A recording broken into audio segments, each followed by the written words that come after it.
Hej. Sådan her tænder du en finsk masseovn. Du tager 4 tændposer deromkring, og så putter du dem lidt rundt omkring i det træ, du har stakket på den der måde. Så du putter poser ind, hist og pist. Og så gælder det om, sætte lige en ekstra i.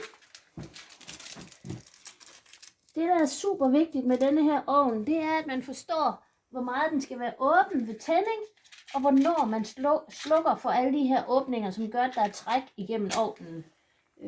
Nu sætter vi lige ild til nogle af de her.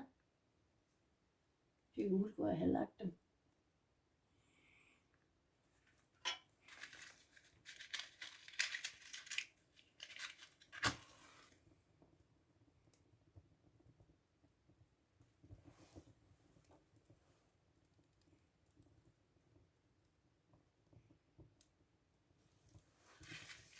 Det her burde faktisk være nok til at få godt gang i den. Som I kan se, så har jeg fyldt rigtig meget træ op ind i fyrkammeret.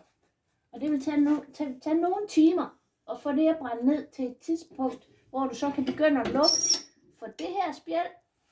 Og spjældet, fløjten herovre i hjørnet, som det er meget vigtigt, man får lukket ned. Men først når der ingen flammer er.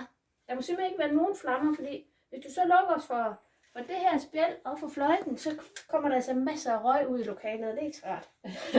Så det er faktisk det. 3-4 timer, så er den nede på glødeniveau, hvor det er sikkert at lukke for det der og for fløjten. God fornøjelse.